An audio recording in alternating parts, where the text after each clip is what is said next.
That way we're not trying to intercut into anything. There We're was not times taking a in whole. his life back Okay. until he was home after dark, and then we waited supper, my mother did. We would eat, and I've come across a lot of people in our travels who had no idea, and they even work in textile right now, and they had no idea that their parents who had ever had anything to do with the union. And they were rank and file people who went back in the mill, and I said, but your daddy was a leader. yeah, see, that's a surprise to me, and what I know now. But what he was going through then, I didn't know that he had been in a strike, or I didn't know he had been out of a job. All I knew was times was hard, and he had a hard time getting a job. He couldn't get a job. He couldn't go to a plant or a public job. He had, well, I've seen him leave in the mornings in probably January, February with an old wooden toolbox with a broom handle in it. And he'd walk down Kingston Pike, knocking on doors, and want to fix porches or roofs or just fix the yard. And he'd make 50 cents a day. He wouldn't take a streetcar because he didn't want to waste a dime. But when he came home that night, he would have enough money to feed us on or to pay the rent with. You just said before, I knew he was blacklisted or blackballed, but I didn't know anything else. I'm amazed. Can you repeat that and juggle it around? I want you all to talk about that. It all get part of it. No, I didn't know he had been blacklisted or blackballed. I didn't know why he couldn't get a job. Oh, wait, you knew he was blackballed? I didn't know that. No, I didn't know that. Could you say that again? I'm sorry. Okay, I didn't know that he had been blacklisted or blackballed as far as public work was concerned in plant. All I knew was that he was out of a job, and it was hard to get one, and he set about getting one anywhere he could, any way he could. With these kids, it was immediate feeding, 14 hours a day. He was working for somebody else, and they didn't hear it. I heard a lot about it because when I was growing up, he was the boss. He had his own company, so there was more time. I saw more of him than they did. And so when I was reading in the history book about organization of labor or blacklisted, that term, what does it mean? Well, I was blacklisted, you know. But as far as him being a leader, he didn't share that with all of us. You know, our oldest brother knew, but the rest of us, I mean, I saw his picture on the in the paper on the front page and it said, leader.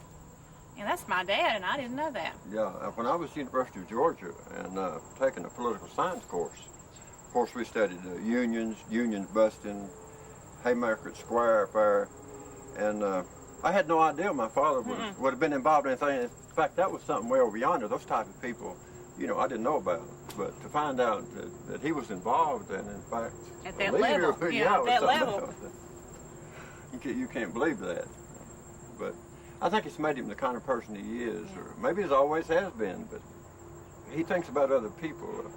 People in this community would get without a job, and he would hire them. I mean, make a job for them. Pay them $1, $2 an hour, and always.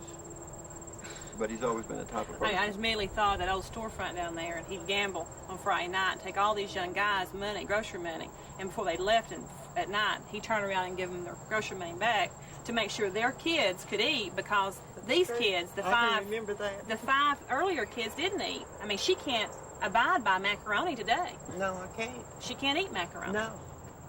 Well, he was telling about that a while ago, I think, in the earlier part of the segment. You could buy macaroni real cheap. Yeah. And when you cooked it, it would swell up, and there was to be a lot of it, you know. And but there was no seasoning or no cheese or anything like that. You don't want it. But I've seen her get a whipping because she wouldn't eat the macaroni. Right. That was the only thing on the table. You know, eat or you're going to starve. Yeah. Now, Marilyn, tell us, you worked in a plant, didn't you? Yeah, I worked at Palm Beach, and then I worked at Levi's for a while, but I couldn't take the dyes. Some kind of my eyes, that, you know. But I have 3 daughters that worked at Standard Knitting Mill. I had one that worked 4 years there, and she worked in spinning and dolphin. And me begging them not to work in those places because of the lint, and I worried about their health. But I had 3 that worked at all 3 of them worked at Standard Knitting Mill. It's kind of ironic that Daddy dolphed some and then one of the granddaughters dolphed. My oldest daughter, Debbie, she did some dolphin there. Yeah, what the thing about it is these young people today, like your daughter, is taking advantage of what Dad did a long time ago, a forerunner of making things better in a plant. But they still didn't have a union at Standard. I don't understand that. They would try to get a union started, but it's voted down. It was voted down, yeah. They never did get one started at Standard. It took a lot of nerve back then, I'll say. I wasn't a grown person, but I can imagine. It's a sacrifice. Jobs was hard to come by anyway. And to have him bring somebody out on strike when you got a job must take a lot. It's sprinkling, I can't. That- Yeah, I know that messed up your lighting, but I'm sorry. No, it's, we want the sound to be good Get you too. back tonight, that's all right. Okay. Catch one. You have speed. All right, so just tell us who you are, when you were born, and then how you got into into textiles. Well, my name is Neil Joroloman. My father, Leon Joroloman, who was a lawyer here in Knoxville, and 5 of his friends, 6 gentlemen, all from Knoxville, decided that they would get a mill started in Knoxville to use the cotton down here in the south rather than shipping it up east and north to have it made into men's and boys' underwear. So they started up a small mill, which they named the Standard Knitting Mill, on Washington Avenue here in Knoxville, and bought an old furniture factory as a plant. It was rather a small brick building, but it served very well for the first 2 or 3 years of production, and later was added on to many times. It started out with a few employees, as I recall the figure, about 35, making men's and boys' underwear, which in those days was what we call long-handled shirts and drawers. They were just those 2 items. And they used part wool, all wool, some silk, some linen mixtures with the wool to make different types of garments. Now, they were competing with New England. Could you talk about that competition with New England? At that time, the competition was primarily from Utica, New York, where most of the underwear mills at that time were located, in and around Utica. And they thought it would be wise to put a plant in the south where it'd be nearer to the cotton supply. And that's what they did. As I say, with a rather small plant at the beginning. Talk about the financing of that. The financing was completely handled by these 6 gentlemen, each of them putting in several $1,000s. I think a total of $50,000 started the plant. My father had 10% of it at that time, later adding to his holdings. But every bit of it was financed by these gentlemen. In fact, 2 of the men were bankers, the president or vice president of one of the banks here in Knoxville. So they had plenty of money to invest. Now, did they have any training in this business? Only one of the men, incorporate. excuse me, one of the gentlemen in this group was a mechanic, and he knew a little bit about knitting mills because he had been repairing those from some of the knitting mills in the vicinity of Knoxville. And he thought he knew enough to help get the mill started mechanically. And so they, of course, trained other employees to handle the knitting. And they also had to find ladies who knew how to sew the garments together. You spoke about an Englishman. Most of the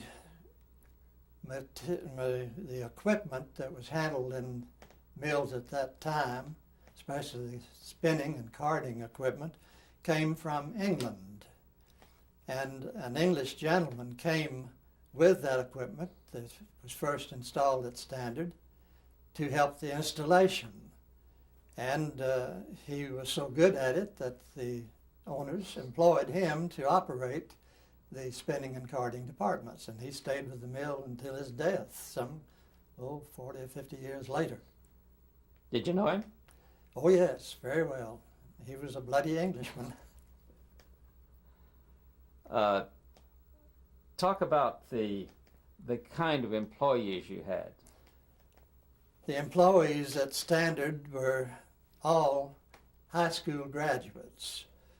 The management figured that it would be rather awkward to send out some written instructions to an employee who couldn't read, and a great many people in those days could not read or write.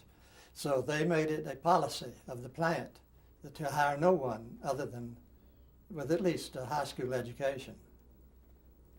Well, where did they find such people? They found these people in the city of Knoxville or in the counties surrounding Knoxville. A great many. Hold it, Jimmy. Speak. All right, sir. Tell us about the employees, where they found them. Most of the employees of Standard came from the city of Knoxville, though we employed a great many from the counties surrounding Knoxville, particularly Union County and Granger County north of here.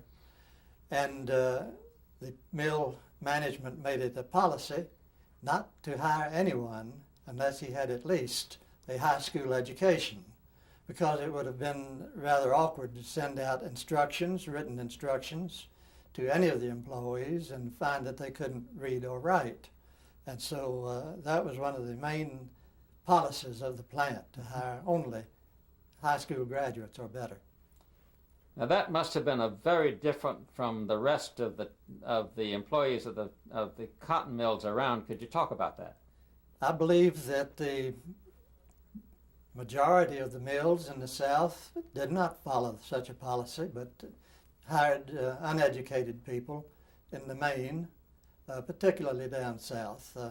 I'm not too certain of that fact, but I rather think that's true. Talk about your own entry into this field. You might mention that your father died in 1920 when you were so many years old, and then how you decided to go into textiles and what you did. Well, my father died when he was in his 70s, but I was rather young at that time. It was 1920, and I was a young fellow of 13 years old. So I had my education to complete, which I did at the University of Tennessee. And then, since my father had founded the mill and mother had her only income from the mill, owning some stock in it, I thought that it'd be wise for me to enter in the employ of the mill myself.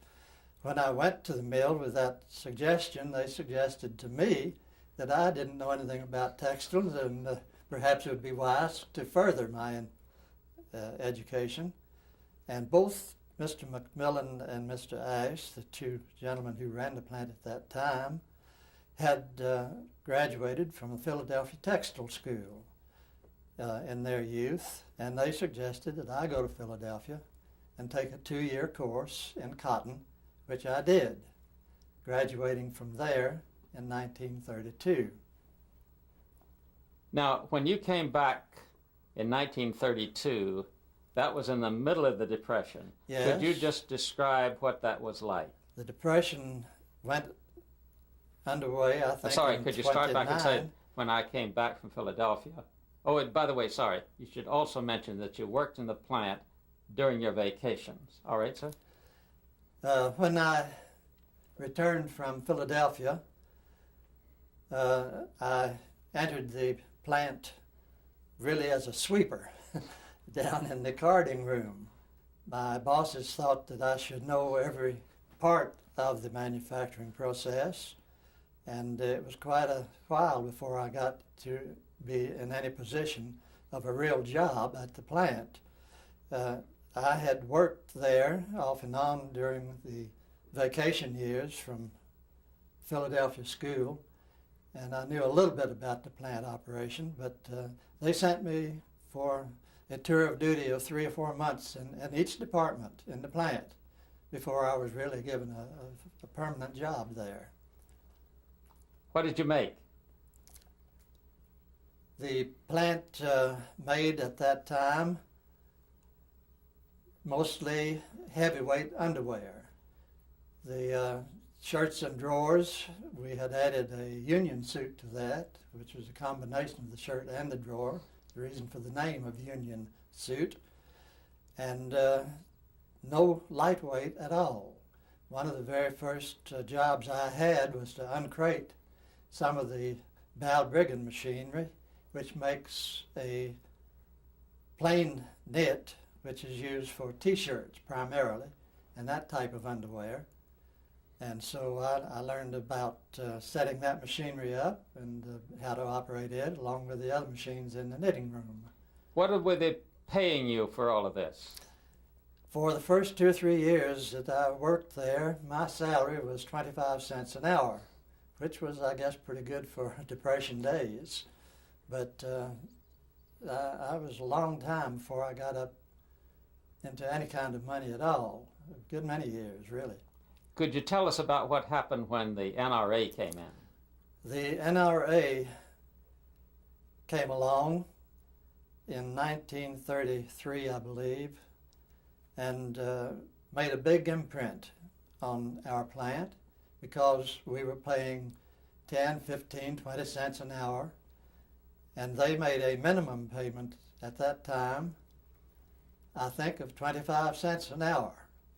And so it improved the quality of our employees. It gave them more confidence in their job, and certainly they were better pleased with their job. And it made a big impression on the whole industry as a whole. In fact, all of America, all industry, had to follow this minimum wage. What about hours? When I first went to this mill back shortly after the Depression, our hours were not regulated by the NRA or anything else, and we worked a 55-hour week, 10 hours for 5 days of the week, plus 5 hours on Saturday. And of course that was rather tiring, and the time I got home at night I was really ready for rest.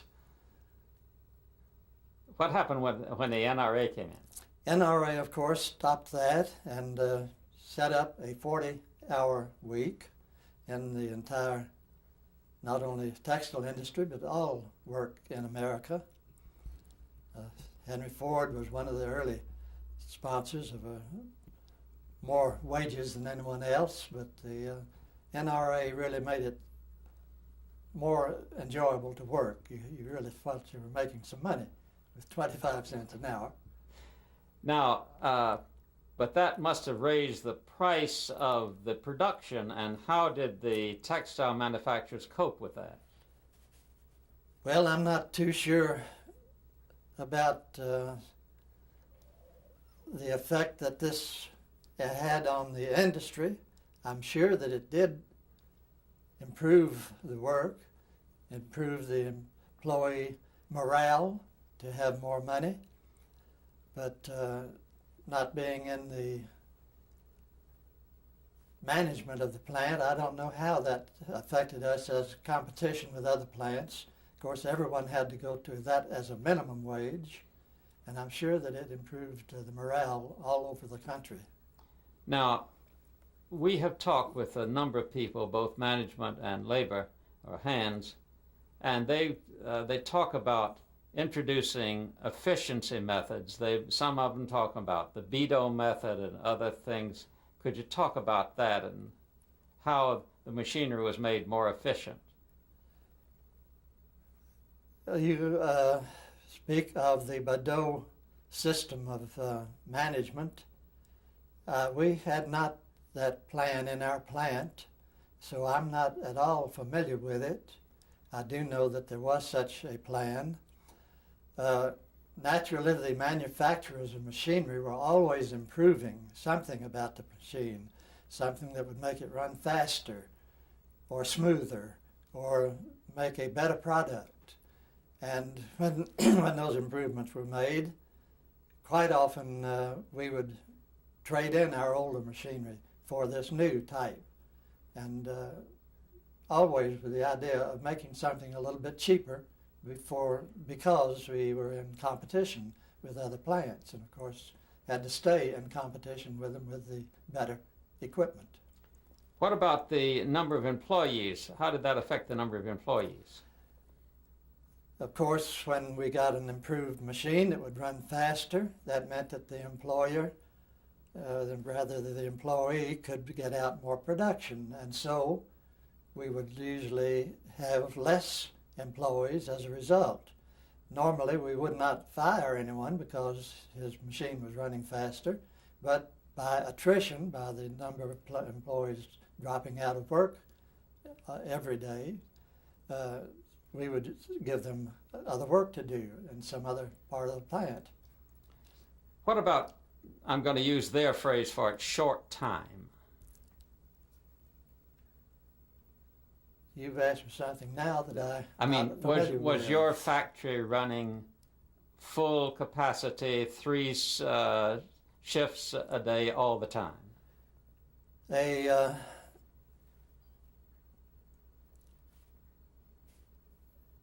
I don't know that I can answer that really, other than just when there was a depression. Naturally, we were running on short days. We would cut out our night shift, for example, and run only the day shift. But other than short hours, short time, very little, very seldom did that occur at Standard. Did you work on the night shift at all? I did at the beginning of my tenure at the plant. Yeah, it started. I worked in the night shift. Okay. I worked in a night shift just to get acquainted with the fact that there was such a thing and that I had to readjust my sleeping hours and give me a touch of how the employees felt who did work the night shift. In fact, we had 3 shifts. We had the day shift, the night shift, and the third shift, but each one of us was 8 hours, of course. The mill ran constantly. Now, was there ever an attempt to have unions in your factory? The mills in Knoxville, 2 or 3 of them, I think, were unionized back when I was an employee at the plant. And occasionally they would try to get the employees at Standard to join up with them. But as long as I was in the plant, the employees were always satisfied with their work, felt that the unions couldn't offer them any more than they were getting under the present management, and the union was never successful at Standard to get an entrance there, though they did try.